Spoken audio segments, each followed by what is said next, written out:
मुझे बहुत अच्छे से याद है, जब हम लोग 40-40 साल के हो गए, आचार्य जी के पास पहुंच करके 2017-16 की बात थी, और पहुंचे 17 की बात थी, रामटेक का प्रसंग है वह। पहुंचे तो आचार्य जी ने हम लोग का सबका चेहरा देखा, और आचार्य जी ऐसे बोलते हैं, बड़े सहजता में बोलते हैं कि 40-40 साल के तो हो गए होंगे आप लोग। हाँ गुरुदेव, हो गया, करीब कोई छूने को है, कोई छू चुका है, कोई छू के पार हो गया है। बोले अगर मान लिया जाए कि 40 साल के आप हो ही गए हैं, तो फिर जिंदगी कितनी बची? 40 साल और बची, 50 साल और बची। अब इस 50 साल का गृहस्थ के वर्गीकरण में और अपने वर्गीकरण में बहुत अंतर है महाराज। आचार्य जी हम लोगों को समझाते तो पीछे कुछ 2-5 गृहस्थ ऐसे रहते थे जो रोज सुबह सुबह गुरु जी के पास आकर के बैठ जाते। गुरु जी पीछे उन गृहस्थ को देख रहे थे, सामने हमको लोग को देख करके कहते हैं, गुरुदेव बहुत सहजता में नाम लेते हैं कुंभकर्ण का, कि वो 6-6 महीने सोता था। एक बार आप बता दीजिए कि 40 साल में कितने साल सोने में जाएंगे? एक दिन में कितने घंटे सोते हैं आप? 7 घंटे तो रात में सोते हैं, दिन में कितने घंटे सोते हैं? नहीं महाराज, दिन में तो हम सोते नहीं। शीतल जी कटारिया ना सोते हो तो बात समझ में आती है, उनको काम बहुत है। तुम क्यों नहीं सोते? नहीं महाराज हम सोते नहीं, बस धीरे से 1-8 घंटे की झपकी लगी, कितने बजे? 1:30 बजे लगी तो कितने बजे खुलती है? 4:30 पे। जितने भी ओवर 60-75 ईयर्स ओल्ड हैं, वे दोपहर में 1 घंटे की नींद है, शाम को 7 घंटे की नींद है। 40 साल में अगर आपका 7 घंटा रोज जोड़ दिया जाए तो 13 साल तो आपके सोने में निकल गए। महाराज इतना बड़ा समय सोने में निकल गया, 40 साल में 13 साल गृहस्थ का सोने में निकल गया। फिर आचार्य जी पीछे वाले को देख रहे थे, पीछे वाले को देख करके बोलते हैं, मान लीजिए 40 साल बचा हो, अब जिनका 40 भी नहीं बचा, वो 88 साल के दादाजी हमारे रतन कुमार जी, क्या बोल रहे हैं वो? महाराज 88 का हो गया हूं, अब 6 महीने में गया कि 2 साल में गया कोई भरोसा नहीं। लेकिन जिसको 40 साल बचा है, जिसको 50 साल बचा है, 40 साल वाले का 13 साल सोते में चला गया। फिर दूसरी बात गुरुजी पीछे वालों को देख करके कहते, समझाना है हम लोगों को, देखते हैं पीछे वालों को। ये दुनिया की रीत रही है, जब शावकों को समझाना रहा तो सुअर का सहारा लिया। जब कभी भी शावकाचार में देखिएगा, सुअर का सहारा ले लिया, गिद्ध का सहारा ले लिया, सियार का सहारा ले लिया, लोमड़ी का सहारा ले लिया, जटायु का सहारा ले लिया, शावकों को समझाया। और मुनियों को समझाना रहा तो शावकों का सहारा ले लिया। समझाना हमको है, सहारा गुरुजी श्रावक का लेकर के कहते हैं कि 40 साल में 13 साल, अगर 1 घंटे, एक दिन में 7 घंटे आप सोते हैं तो 13 साल सोने में चला गया। अब दूसरी चीज गुरुजी कहते हैं, 13 साल तो सोने में चला गया, खाने में कितना समय चला गया? आप धर्म करना चाहते हैं, हम धर्मात्मा हैं महाराज, तय कर लीजिए आप, सुबह 1 कप चाय आती है तो वो कितनी देर में आप खत्म करते हैं? तो खाने में कितना समय चला गया, एक बार दिन का काउंट कर लीजिए। खाने के बाद दूसरा सबसे महाव्यसन है इस संसार का, हम लोगों को भी लगा था, हम लोग भी करते थे उस व्यसन को। क्या था महाराज? शैतान की किताब पढ़ते थे हम लोग। शैतान की किताब किसको कहते हैं? न्यूज़पेपर शैतान की किताब है वो। दुनिया भर की जिस चीजों से कोई मतलब नहीं, उस पेपर को पढ़ने में आप कितना समय देते हैं घर के अंदर बताइएगा। महाराज हमारे यहाँ तो पेपर ही नहीं आता। आता होगा तो पेपर पढ़ने का महाराज 15 मिनट से ज्यादा पेपर में नहीं लगाते हम। 15 मिनट देते हैं रोज आप, ऐसा आप कहते हैं, लेकिन ऐसा होता नहीं है। 15 मिनट में पहला इंस्टॉलमेंट निकलता है। सबसे पहले आप हेडिंग सेडिंग्स देख लेते हैं, बड़ी बड़ी हेडिंग देखेंगे, चित्र देखेंगे, फिर उसको फेंकेंगे, चले जाएंगे। फिर दोपहर में आएंगे तो फिर वर्ग पहली वाला एक कॉलम भरेंगे, उसमें आधा घंटा प्यार से देंगे। उसके बाद आप पहले पन्ने के पीछे वाला जो पन्ना है जिसमें दुनिया भर के देश विदेश के लेख छपते हैं, उसमें अगर किसी बड़े आदमी का कोई लेख छपा है तो लेख देखेंगे। फिर आप जीन्स के रेट देखेंगे, फिर आप दुनिया में कहाँ क्या चीज हो रही वो देखेंगे, फिर आप रसरंग देखेंगे। जिसके घर में पेपर आता है वो घर के अंदर अगर 14 फैमिली मेंबर्स हैं तो एक व्यक्ति का करीब 1 घंटा पेपर देखने में जाता है एवरी डे। लेकिन वो पेपर आप एक बार में 1 घंटे में नहीं देखते, आप उसको इंस्टॉलमेंट में देखते हैं, धीरे धीरे। पहले शुरू का 10 मिनट, फिर दोपहर में खा पी कर बैठे, सामने पेपर पड़ गया तो एक बार फिर उठा लिया, और जिनके पास पेपर नहीं है तो मोबाइल जिंदाबाद है। तो आचार्य जी कहते हैं 40 साल में 13 साल तो सोने में चला गया, रोज का 1 घंटा पेपर में चला गया। उसके बाद क्या? नहाने में चला गया। महाराज खुशी है, अब वो घुसा तो कितने बजे निकलेगा कोई भरोसा नहीं महाराज, इसके चक्कर में नया बाथरूम बनवाना पड़ता है। अब वो घर के अंदर 5 बाथरूम है। अब अगर कोई घर का कोई भी ऑब्जेक्ट बाथरूम में घुसा तो माँ पहले प्यार से बोलता तुम पहले हो आओ, बाद में हम जाएंगे। अब हम गए तो क्या होगा, अब हम घुसे हैं तो अब हम घुस करके कब निकलेंगे कोई भरोसा नहीं। बेटा तुम्हारी चाय बन गई, तुम्हारा चावल बन गया, आ रहे हैं, अभी लगे हैं घिसाई में, रंगाई में, पुताई में। तो सबसे ज्यादा समय पेपर के बाद किस में गया, वॉशरूम में चला गया। वॉशरूम में पेपर चला गया, सोने में समय चला गया, आपका पेपर पढ़ने में समय चला गया, उसके बाद खाने में समय चला गया, उसके बाद आपका समय संगीत सुनने में कितना चला गया। टीवी देखना, टीवी मस्ट कंपलसरी महाराज, अनामिका ना दिखे तो फिर दिमाग खराब है। और जिस दिन मिहिर मरा था उसमें तो कितनी लड़कियां मर गई। जिस दिन मिहिर की मौत हुई थी उस दिन तो ऐसा धक्का लगा था कि हमारा ही चला गया बिल्कुल। मिहिर की मौत काय में थी, मिहिर कैसे था, सास भी कबू बहू में वो एक सीरियल आता था, लोग हमको बताते थे महाराज आज मिहिर मर गया। तो हमने कहा मिहिर मर गया तो मर गया, नहीं महाराज पूरे देश में हल्ला है आज मिहिर मर गया। इतना अट्रैक्शन उस मिहिर के साथ है ना। वो पैसा भी उसी में लगा दिया, संगीत में चला गया, पेपर में चला गया, नहाने में चला गया, सोने में चला गया, खाने में चला गया। समय आपका इन चीजों में चला गया। और जो समय थोड़ा बहुत सुंदर बचा तो फिर आईना खा गया। आईना खा गया, हाँ खा गया महाराज। कितनी देर आईना के सामने खड़े होते हैं, नहीं महाराज ज्यादा देर नहीं होते। एक बार वॉच करके देखिएगा आईना कितना समय खाता है आपका। सुबह भी खाता है, दोपहर में भी खाता है, फिर रास्ते में भी खाता है, किसी की दुकान में खड़े हो जाओ तो उसमें भी खाता है। और ये मानव की ऐसी प्रकृति है कि इससे अच्छे छूट नहीं पाते। कैसे महाराज, मैं भी सीढ़ी उतरता हूं तो सामने आईना है, उस पर दृष्टि चली जाती है। आईना तो आईना है, वो आईना समय खाता है, आपका नैनो सेकंड से भी खाता है तो खाता है। अब पीछे गृहस्थों को गुरुजी ये बात समझा रहे थे, और जब पूरा खाता आचार्य जी ने समय का उनका निकाल करके धर दिया, फिर उसके बाद बोलते हैं आने जाने में कितना समय, फिर जितना और थोड़ा बहुत समय बच गया तो फिर आधे घंटे का रोज एक खेल खेलते हैं आप, निंदा का खेल ना खेलें तो 2 टाइम का खाना ना बचे। रात में 4 महिलाएं, चाहे वो मंदिर हो चाहे वो अपने घर का बाहर हो, लेकिन आधा घंटे का निंदा खेलना बहुत जरूरी है। एक बार हुआ हमारे साथ, एक का फोन आया, हमने कहा क्या हो गया, बोले महाराज गड़बड़ हो गई। क्या हुआ, हम दोनों सहेली निंदा खेल रहे थे और पता नहीं कहां से दूसरा फोन जो था उसका नाम लिया तो एप्पल का फोन था। तो उसने कहा अच्छा रीना जैसी नाम लिया तो कॉल रीना, तो वो एप्पल कंपनी ने रीना को कॉल लगा दिया। अब दूसरे फोन से रीना को कॉल लग गया, रीना ने कॉल उठा लिया। अब रीना ने हम लोग की निंदा की पूरी बात सुन ली, तब से हमारे घर में झगड़ा चल रहा है। ये मोबाइल एंड्रॉइड बड़ी दुनिया की सबसे बुरी चीज। अब तुम बोल रहे हो कुछ और कॉल लग गया कहीं कुछ, ऐसा भी चमत्कार ये एप्पल की कंपनी वाले रीना, अब आपका नाम पकड़ लिया, आपकी आवाज उसकी, उसने रीना को कॉल लगा दिया, उसने उठा लिया, बोले महाराज हमारे निंदा का पूरा गेम बिगड़ गया है, अब आप पैचअप करा दीजिए। एक समय इसमें चला गया जब श्रावकों का पूरा समय आचार्य जी ने हम लोग की आंख के सामने खराब कर दिया। फिर हम लोगों से कहते हैं महाराज आपको तो नहाना नहीं है, आपको आईना भी नहीं देखना है, आपको निंदा भी नहीं खेलना है, आपका भोजन का समय भी कम कर दिया गया है। आपका भोजन का समय आगम ग्रंथ ने दिया है 48 मिनट से लेकर के 2.25 घंटे तक मुनिराज चौके में रह सकते हैं।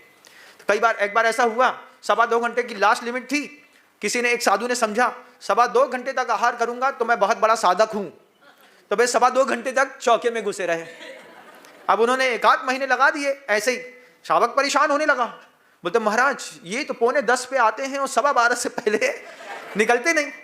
एक बार हमने उनसे जाके पूछा, हमने कहा ये क्या नौटंकी है, तुम 9:45 बजे चौके में पहुंच जाते हो और 12:15 से पहले लौट के नहीं आते। बोले मूलाचार में लिखा है 2.25 घंटे लगाने पड़ते हैं, इसलिए मैं धीरे धीरे क्या करता हूं, मैं किशमिश ले लेता हूं और उस किशमिश को खोल करके उसके बीज निकालता रहता हूं और फिर एक एक खाता हूं और टाइम सामने घड़ी देखता रहता हूं। जैसे ही 12:15 बजते हो 2.25 घंटा होता है तो मैं बैठ जाता हूं। हमने गुरुजी से कहा, हमने कहा आचार्य जी इनकी साधना बहुत बड़ी हो गई है, ये चौके में 2.25 घंटे लगाते हैं। तब आचार्य जी ने समझाया 48 मिनट से कम में जो चौके से बाहर आ जाए उस साधु की आहार चर्या की भी बड़ी ऊंची शुद्धि मानी जाती है।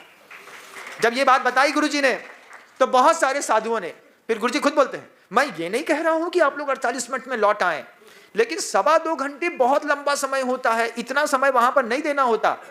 दूसरे दिन मैंने उनको देखा, हमने कहा क्या विचार है, नहीं बोले अपडेट करना है।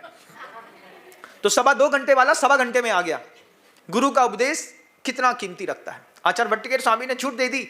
आचार्य श्री जी ने हम लोगों से कहा कि श्रावक जितना भोजन में समय खर्चा करता है, आपका तो समय भोजन का बच गया, आपका समय नहाने का बच गया, आपका सोने का समय भी बच गया। साधु के सोने में और आपके सोने में भी जमीन आसमान का अंतर है। आप एक बार सोते हैं तो लक्सर नींद लगती है, यहाँ तो करवट बदलना जरूरी है। ये हाथ नीचे रख के सोए तो ये हड्डी यहाँ गड़ेगी और ये वाली हड्डी पाटे में गड़ेगी, आपको हाथ बदलना ही है। बिस्तर में वो सुविधा मिलती है कि नीचे भी मुलायम मुलायम, ऊपर भी मुलायम मुलायम। तो एक बार सोए, 6 इंच का गद्दा अभी देख करके आया इंदौर में, उसमें बैठे तो उसमें 3 इंच तो अंदर ही घुस गए। तब हमने कहा इतना तो बहुत घुसता है ये। बोले महाराज सिर्फ गद्दा ऐसा नहीं कि नीचे दबता है, ये गद्दे की खासियत है, इसमें इलेक्ट्रॉनिक कॉइल्स लगी है, ये आपकी वैयावत्ती भी कर देगा और बिस्तर को गर्म भी कर देगा। हमने कहा बड़ी साधना है तुम लोगों की। बोले महाराज इसमें सोने के बाद ऐसा लगता है जैसे स्वर्ग में आ गए। हमने कहा तुमको मुबारक, अपना तो सूखा लकड़ी का पाटा ही जबरदस्त है। अब गुरु जी कहते हैं, जो बात कहते हैं, गुरु जी कहते हैं कि आपका कितना समय बचा है आप लोग देख लीजिए। अब इस बचे हुए समय में आपको सिर्फ धर्म ध्यान करना है। श्रावक का तो बहुत टाइट और हेक्टिक शेड्यूल है, उसके हेक्टिक शेड्यूल में और आपके शेड्यूल में बहुत अंतर है। अब रात में जितने बजे नींद खुल जाए, आचार्य जी ने कहा योगी 4.5 घंटा भी सो जाए तो उसके लिए पर्याप्त है। वैसे मैं 4 ही घंटा पर्याप्त समझता हूँ। आचार्य जी कहते थे आप 4.5 ले लीजिए, 5 ले लीजिए, लेकिन 7 घंटा तो गृहस्थ का होता है, वो साधु को उसमें जाना नहीं है। ये गुरु जी का संदेश मिला और सबसे पहले टाइम मैनेज किया। हर चीज में आचार्य जी कहते थे टाइम का मैनेजमेंट बहुत कंपलसरी है। और आगम में जब चलने की प्रक्रियाओं में हम शामिल होते हैं तो सबसे ज्यादा चीज बचाई जाती है। गुरु जी कहते थे धन से ज्यादा कीमती है समय। पैसा तो लौट करके आ जाएगा, तुम्हारे मरने के बाद भी लौट करके आ जाएगा, आएगा ही महाराज। हम मरेंगे और पत्नी को 1 करोड़ रुपए मिलने वाला है। क्यों? क्योंकि हमने अपनी भी पॉलिसी करा के रखी है। वो खुद जैसी मैंने पहली बार गुटखा खाते हुए, पत्नी कहती है कि बोले जब मैंने इनको पहली बार गुटखा खाते हुए देखा तभी हमने पहली एनिवर्सरी में एक ही डिमांड रखी, सबसे पहले तुम अपना बीमा करा लो। बीमा क्यों करा लो? क्योंकि तुम गुटखा तो खाते ही हो, आज नहीं तो कल घटना के साथ दुर्घटना घटना पक्की है। तुम तो जाओगे और हमारे कहने से मानोगे नहीं, तो कम से कम 1 CR का बीमा करा लो। तो अच्छी पत्नी जो होती है और समझदार जो पत्नी होती है, शादी के बाद पहली सालगिरह में अपने पति का बीमा करा देती है। बोले तुमको छोड़ के तो जाना नहीं है, ये बात तो बिल्कुल तय है, लेकिन तुम पहले अपना बीमा करा लो, प्रीमियम पॉलिसी भरो। और अगर वो ना कराए तो पत्नी खुद ही भर देती है। बोले हम रोज इसकी जेब से 300 निकालेंगे, महीने का 20,000 15,000 हम भरेंगे। पत्नी पति से कहेगी 1 करोड़ का बीमा करा लो। और ध्यान रखना सारे पतियों दुनिया के, अगर वो तुम्हारा बीमा कराएगी तो फिर 2 करोड़ का कराएगी। बोले कि 2 करोड़ का क्यों?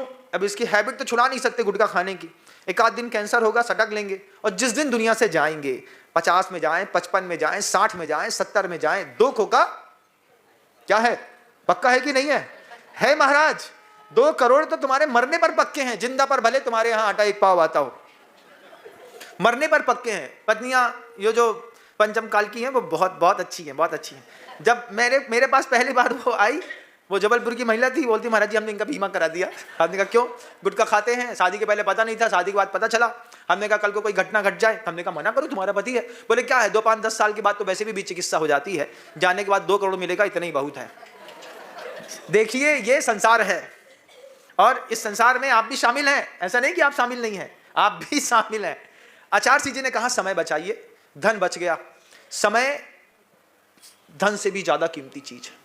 आप कितना वेस्ट करते हैं इस बात को देख लीजिए। झुर्रियां बोल रही होंगी, सफेद बाल बोल रहे होंगे, आंख का चश्मा बोल रहा होगा, कान का बहरापन हो बोल रहा होगा। एक बार तो अपने आप से कहो, ऐ जाते हुए लम्हों जरा ठहरो, जरा ठहरो, मैं भी तो चलता हूं, है ना। अपने लम्हों से नहीं कहते आप, बोले लम्हों तुम निकल रहे हो तो निकल जाओ, दुनिया का सब में सबका समय निकल गया। समय जो समय को समझ ले, समय सबसे बड़ा बलवान है, समय ही सबसे बड़ा धनवान है। समय पर समय को जो समझ ले वो सबसे बड़ा भाग्यवान है।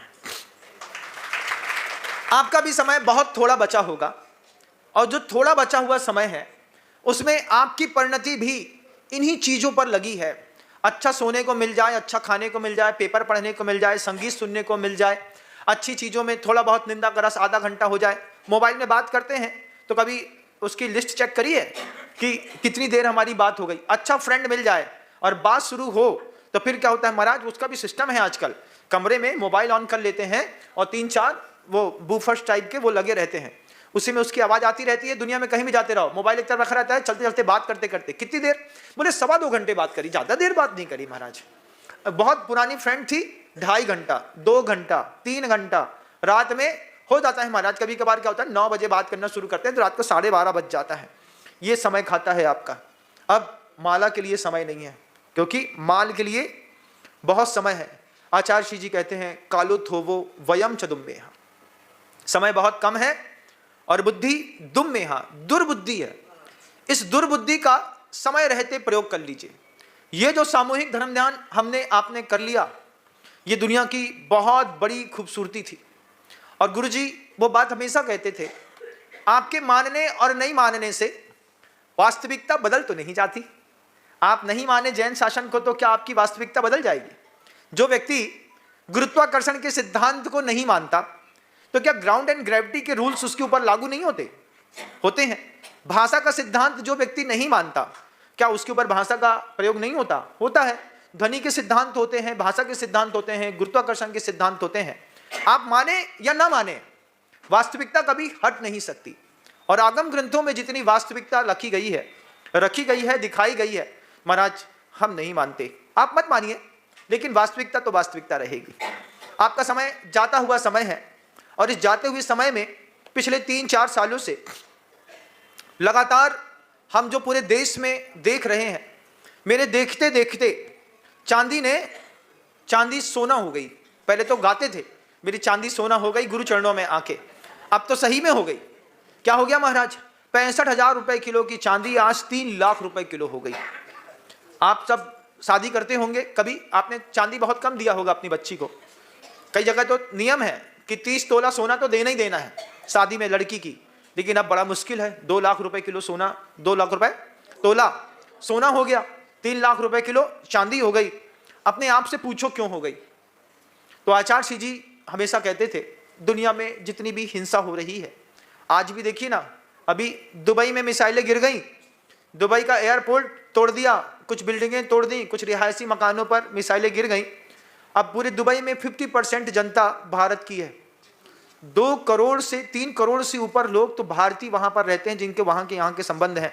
कलकत्ता पहुंचने में ज़्यादा टाइम लगता है, दुबई पहुंचने में कम। जितनी देर में आप कलकत्ता पहुंचेंगे उतनी देर में आदमी दुबई से जाकर के वापिस आकर के अपने घर में काम कर लेता है। दुबई इतना बगल का पड़ोसी हो गया। आज वहां पर जैन शासन को नहीं समझने का खामियाजा भोग रही है दुनिया। झगड़ा दुबई में चल रहा है, कतर में चल रहा है, इजराइल में चल रहा है, ईरान में चल रहा है, रूस में चल रहा है। उसकी आंच हमारी जेब पर पड़ रही है। 60,000 रुपए किलो बिकने वाली चांदी, उस झगड़े के चक्कर में हमको उसके चक्कर में 3 लाख रुपए देना पड़ रहा है। तो दुनिया में कहीं पर भी हिंसा होती है। ग्लोबलाइजेशन का जमाना है, ग्लोबलाइजेशन हो गया किसी भी चीज का। अब सब चीज की कीमत एकदम से जंप मार रही है। 4 दिन तक वहां पहले 4 दिन पहले वहां कुछ नहीं था, चांदी 2,30,000 40,000 रुपए में टिकी थी। जैसी मिसाइल बम दुबई में गिरना शुरू हुए, रात भर में 60,000 रुपए बढ़ी, आज 3 लाख पार कर गई चांदी आपकी। अगर मान लो ये 15 दिन फिर रुक जाता है कार्यक्रम, विवाद होते रहेंगे, रुकेगा तो कोई है ही नहीं। किसी देश के राष्ट्रपति को मार देना, किसी देश के मुखिया को मार देना, ये कह करके कि हिंसा के युग का अंत हुआ है, उसके पीछे भी कितनी हिंसा हो रही है। आचार्यों ने हमारे यहाँ एक कारिका लिखी है, विहाय धर्मम समशील लांछितम दयावहम भूत हितंकरम मदोद्दता अक्ष कसाय वंचिता वदंत हिंसाम अपि दुख शांतये। हमारे यहाँ गुरुदेव ने ये कारिका लिख करके पूरी दुनिया को सचेत किया कि दुनिया तक अगर ये कारिका पहुंच गई होती तो क्या कारिका कहती है, विहाय धर्मम समशील लांछितम। धर्म कैसा था? सम मतलब समता वाला था और शील वाला था। 2 धर्म की बड़ी खूबसूरती थी। तो उसके लिए क्या किया? विहाय धर्मम, वो समता वाला, वो समानता वाला, वो इंद्रिय के दमन वाला धर्म तो छोड़ दिया। विहाय धर्मम समशील लांछितम। और कैसा है? दयावहम भूत हितंकरम। शब्द को देखिए आचार्य कितना सुंदर लिख करके गए। दयाकारी धर्म है। मिसाइल गिरने पर क्या दया होती है? सोचिए किसके ऊपर दया हो रही है? नहीं, हम सत्य के लिए लड़ रहे हैं, सत्य के लिए इतनी हिंसा कर रहे हैं। सत्य की किसकी रक्षा हो रही है बताइए? कहीं पर भी एक मिसाइल गिरी, उस मिसाइल गिरने पर पूरे विश्व की जेब बजनी हो गई। आपके यहाँ केसर कल 220 रुपए थी, आज 280 रुपए हो गई। 60,000 रुपए किलो केसर का रेट बढ़ गया। मखाना 1600 रुपए किलो बिकता था महाराज, 2400 रुपए किलो हो गया। हमने कहा मखाना ना खाएं हम तो, इतना महंगा। लेकिन महंगाई आसमान है। कल को दाल के रेट थे वो बढ़ेंगे। अभी सबसे ज्यादा असर पड़ने वाला है क्रूड पर, सबसे ज्यादा महंगा होना है क्रूड। अब बढ़ने वाला है पेट्रोल का रेट। अभी तक 110 रुपए लीटर था। ईरान पर जैसे ही हमले शुरू होंगे और पेट्रोल आना बंद हो जाएगा, क्रूड आना बंद हो जाएगा, अभी देखते देखते आपका 20, 25, 30 रुपए लीटर पेट्रोल का बढ़ने वाला है अगले 4-6 महीने में। जैसे उसका रेट बढ़ेगा तो फिर ट्रांसपोर्टेशन के रेट बढ़ेंगे, ट्रांसपोर्टेशन के रेट बढ़ेंगे तो आटा, दाल, चावल, क्रॉकरी, दुनिया में सबका रेट बढ़ेगा। मरा आदमी वहां पर और जान निकाल ली गई हमारी। तो ये धर्म कैसा है, ये धर्म कितना सुंदर था। विहाय धर्मम समशील लांछितम दया वहम भूत हितंकरम। प्राणियों के हित वाला कोई धर्म निकाला होता। मिसाइल बनाने पे और एंटी बैलिस्टिक मिसाइल बनाने में जितना सरकार ने अपनी जीडीपी का पैसा खर्चा किया है, इतना अगर दया के कारण में और प्राणियों के हित के लिए खर्चा करे होते तो आज 40 रुपए किलो बिकने वाला गेहूं 10 रुपए किलो में आ गया होता। दुनिया अच्छे से खा पाती, सो पाती, पी पाती। लेकिन जब वयम च दुम्मेहा होता है, जब कभी बुद्धि दुर्बुद्धि में परिवर्तित होती है, जब प्रज्ञा के अपराध मनुष्य के सामने आते हैं, तो बैलिस्टिक मिसाइल बनाने के लिए, रक्षा के लिए हथियार जरूरी है। जापान जैसे देश से पूरी दुनिया ने सीखा है कि उसने सबसे न्यूनतम हथियारों के साथ अपने पूरे जापान को डेवलप किया। कम से कम हथियारों के सौदे होते हैं। जितना चीन हथियार में खर्चा करता है, जापान इतना एजुकेशन सेक्टर पे खर्चा करता है। अपने यहाँ के नागरिकों को सबसे बेस्ट एजुकेशन देता है तो जापान देता है। ये होना चाहिए था, लेकिन क्या हो गया? विहाय धर्मम समशील लांछितम दया वहम भूत हितंकरम मदोद्धता अक्ष कसाय वंचिता। ये दो शब्द है, मानो या ना मानो, वास्तविकता से तो मुंह मोड़ नहीं सकते आप। वास्तविकता तो यही थी कि जिस कसाय को हमने समझा, ये कसाय शायद ट्रंप समझ जाते तो बहुत अच्छी बात होती। मदोद्धता, उन्माद, मद से उद्यत होकर के, उन्मादी होकर के, अक्ष कसाय वंचिता, आत्मा और कसाय से हार जाने के कारण कसाय से वंचित हो गया। कसाय ने ठग लिया, क्रोध कसाय ने ठगा, क्रोध के साथ लोभ के भी परिणाम उतने ही थे, उसने भी ठगा। मायाचारी ने भी ठगा, पीछे से पीठ ठोकी और आगे से छुरा घोप दिया। कभी आगे से गले मिले, कभी पीछे से खींच दिया।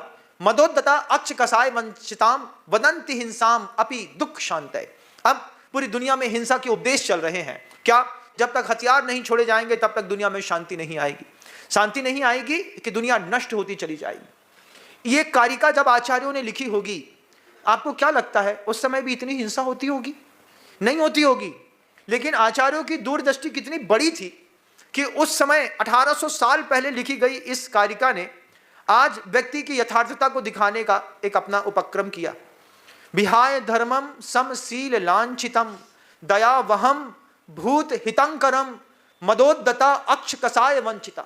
जितने भी बंदूकें चलती हैं दुनिया में, उन्माद के बिना नहीं चलती। और धर्म कहता है उन्माद मुक्त होते चले जाओ। जितना उन्माद से अपने आप को डाउनफॉल में चलते डालते चले जाओगे, उतने तुम सफल होते चले जाओगे। छोटा सा आपका जीवन बचा, छोटे से जीवन में कल को मान लो कोई और दिक्कत हो जाए, क्या धर्म ध्यान हम कर पाएंगे? 40 साल में 13 साल सोते में चले गए, खाने में चले गए, पेपर में चले गए, निंदा में चले गए, पिक्चर देखने में चले गए, बात करने में चले गए। धर्म कितना कमजोर हो गया, समय नहीं बचा। साधुओं के लिए समय बचा तो आचार्य जी ने हम लोगों को मास्टर रूल दिया। आचार्य जी के साथ हम लोग जब भी थे, हमने देखा सूरज की पहली किरण से गुरुदेव पुरुषार्थ करते थे। हमेशा टाइम इतना शेड्यूल टाइट करते थे। उन्होंने देखा कि गर्मी होने लगी है, तुरंत उन्होंने अपना टाइम अपडेट किया। भक्ति जो है बोला नहीं, आकर के सिंहासन पर बैठ गए। 2 साधु ने देखा आचार्य सिंहासन में बैठे हैं, 5 मिनट के अंदर पूरे के पूरे लोग आ गए। आचार्य ने कहा आज से भक्ति इतने बजे करेंगे, सुबह की। शाम की भक्ति के लिए भी गुरु जी के मास्टर रूल्स रहते थे। भक्ति के बाद प्रवेश निषेध, कोई नहीं आएगा। क्यों? साधुओं को अपने जीवन जीने के लिए मौका मिलेगा।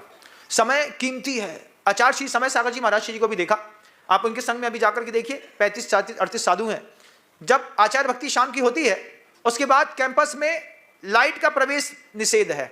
कहीं पर भी आपको लाइट जलती हुई नहीं मिलेगी। दुनिया की सबसे बड़ी खूबसूरती, इतने बड़े आचार्य संघ में सूर्यास्त और सूर्य उदय के साथ जीवन का प्रभात और अस्त होता है। आचार्य समय सागर जी महाराज जी ने पूरे संघ को समझा के रखा है, अंधेरा होने से पहले अपने पाटे में आकर के बैठ जाइए, उसमें आपकी भक्ति, लघुशंका, वैयावृत्ति सब हो जानी चाहिए। अंधेरा हो गया, मान लीजिए 6:30 पौने 7 पे अंधेरा हो गया, संघ के साधु पौने 7 बजे कमरे में आकर के बैठ गए पाटे पर। अब पूरी रात बची। है, वैराग्य भावना के लिए, समय सार के लिए, कुंद कुंद स्वामी के लिए, अष्ट पहाड़ के लिए, बादीप सिंह सूरी के लिए, जितना आमनाएं स्वाध्याय कर सकते हैं। गुरुदेव समय सागर जी महाराज कहते हैं, क्या कहते हैं, संघ कैसे वो संवारते हैं। दिन में गैया खाती है, रात में क्या करती है, जुगाली करती है, चबाती रहती है बैठे बैठे। जैसे दिन में खाने के बाद गैया रात में जुगाली करती है, ऐसे ही हर साधक को उपदेश देते हैं कि दिन में जितना पढ़ा है, जो पढ़ा है, शाम होते होते उसको 2 बार और पढ़ लो, और रात होने के बाद आंख बंद करके चिंतन करो कि दिन में सुबह की क्लास में हमने क्या पढ़ा था, दोपहर में क्या पढ़ा था, शाम को क्या पढ़ा था, इसका क्या अर्थ निकालना है। और सुबह हो जाए तो सुबह होने पर फिर पुनः एक बार पढ़ के उसको रिवीजन करके धर्म ध्यान में अपना समय गुजारो। चतुर्थ काल की साधना का दृश्य आपको समोक्षण में जाकर के वहां देखने को मिलता है। क्या सौभाग्य है। लेकिन हमारे आपकी आत्मा, कल एक माँ ने कहा, रोना आ गया उसको, हमारी बेटी दुबई में है और दुबई में बम गिर रहे हैं। हमने कहा हमारी भी 3 महीने दुबई में है और 3 महीने दुबई में है, उसके बाद भक्त तो बहुत सारे दुबई में हैं जो लगातार वहां से जैन शासन का माथा ऊंचा करने के लिए पुरुषार्थ करते रहते हैं। अभी सुबह सुबह ही हमने पूछा क्या कैसा है, बोले हिंसा तो हो रही है, लेकिन आप वहीं पर रहने वाले हमारे परिवार वालों को कन्विंस करिए कि नो प्रॉब्लम नो प्रॉब्लम, यहाँ पे हम धीरे धीरे, क्योंकि डिफेंस सिस्टम इतना जबरदस्त है, बहुत जल्दी ठीक कर लेंगे, ऐसा वो पैचअप मानते हैं। लेकिन युद्ध अगर लंबा चला गया तो दुनिया में कहीं पर भी युद्ध होता हो, उसकी आंच से सबको प्रभावित होना पड़ता है। इराक ईरान के युद्ध का असर हमारी जेब पर आज पड़ा, कल पेट्रोल के माध्यम से फिर असर पड़ेगा और हमारे पैसे की कीमत अपने आप खत्म होती चली जाएगी। समय रहते समय का उपयोग करना सीखिए।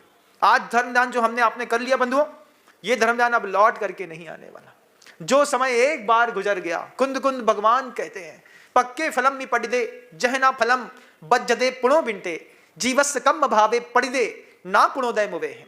एक बार पेड़ में पका हुआ फल गिर गया, पक्के फलम मी पड़िदे जहना फलम बज्जदे पुणो बिंटे, वो फल 1000 कोशिश कर लीजिए, दुनिया की कोई भी टेक्निक लगा लीजिए, किसी भी टेक्निक से आप सोचें किसी फल को हम दोबारा उसी दाल की बोनी पर दोबारा लगा दें, चिपका दें, एरलडाइड लगा दें, एमसील लगा दें, जहना फलम बज्जदे पुणो बिंटे जीवस कम भावे।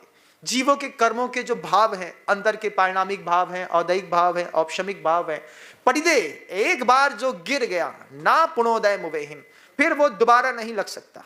इस विधान में जितने लोगों ने विशुद्धि बना ली उनकी बन गई सो बन गई, जिसने निर्जला कर ली, फलम ना बज्जदे पुणो बिंटे। अब ये समय लौट करके दोबारा नहीं आएगा। ये साधु एक बार निकल गया तो लौट करके दोबारा आएगा महाराज, दोबारा लाएंगे, लोग बोलते हैं आएंगे।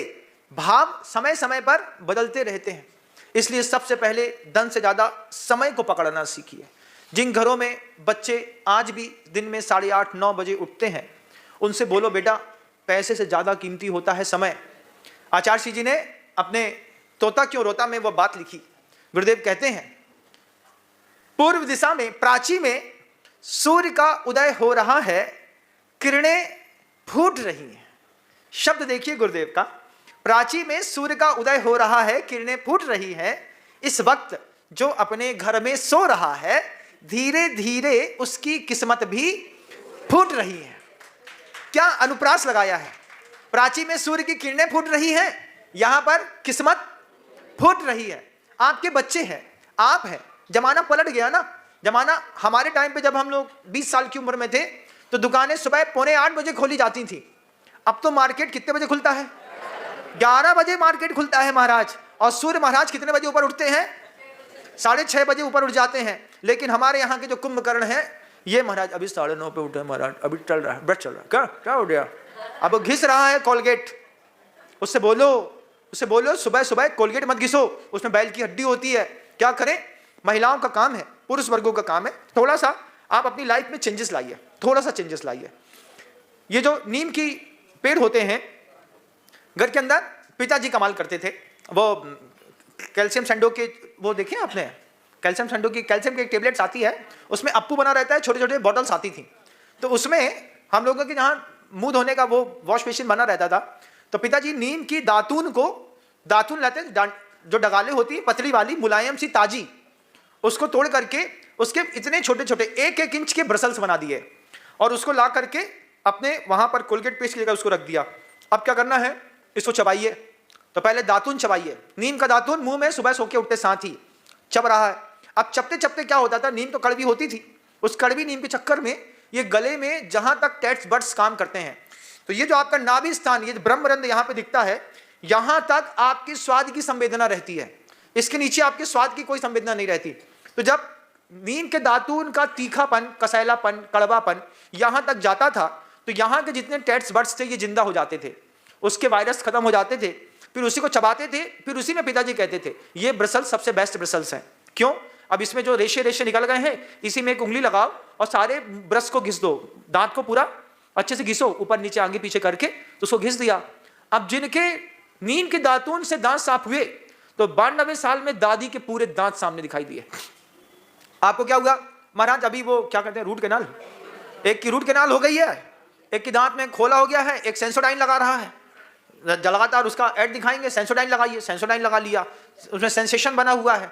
जबकि एक छोटा सा अल्टरनेट था, 1 इंच का नीम का दातून ला करके घर के अंदर रख दिया होता, एक साथ तोड़ के रख दीजिए, हर फैमिली मेंबर को बोलिए इसी को आपको करना है, इसी के साथ आपको काम करना, कमाल करना है। आप आश्चर्य मानेंगे, नीम का दातून करने के 15 मिनट बाद, कभी भी दातून करने के बाद लक्सर तुरंत चाय नहीं पी जाती। ये आपको पता है कि नहीं पता? नहीं पता महाराज, आप ही बताते हैं जो भी बताते हैं। दातून करने के साथ तुरंत जिसने चाय पी, उनके दांत बहुत जल्दी सड़ करके नष्ट हो जाते हैं।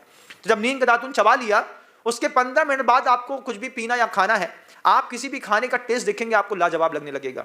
दुनिया की बेहतरीन चीजें, लेकिन अतीत पूरा भूल गए हम। विहाय धर्मम समशील लांछितम दया वहम भूत हितंकरम मदोदता अक्ष कसाय वंचिता। आंखों से इंद्रियों को भी आंख कहते हैं, आत्मा को भी आंख कहते हैं। तो जो सामने दिखने लगा उसी के हम दीवाने हो गए, पुराना इतिहास दिमाग से खत्म कर दिया, आज हम परेशान हैं।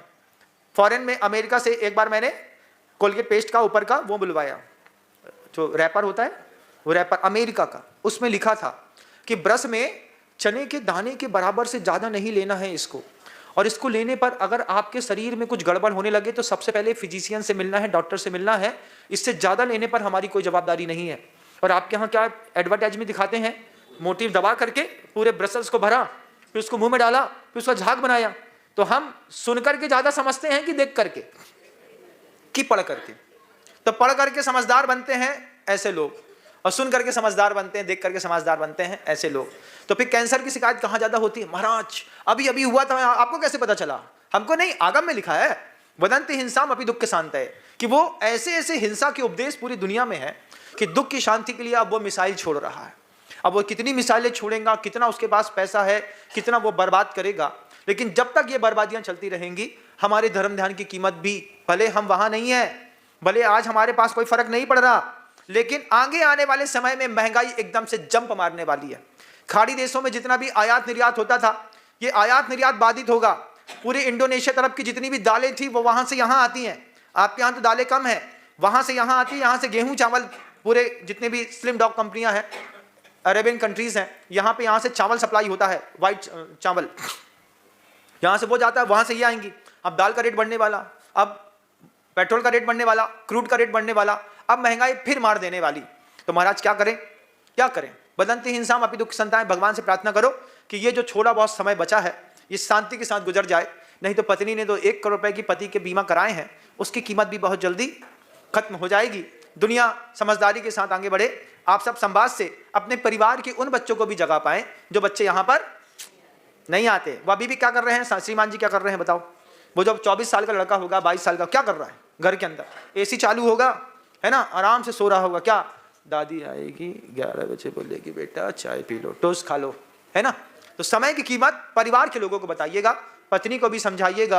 रात में एक बार बैठ करके इस संवाद का भी आप डिस्कशन करके अपने परिवार का समय बचा सकें। जीवन का सौभाग्य होगा। शब्दों को विराम देते।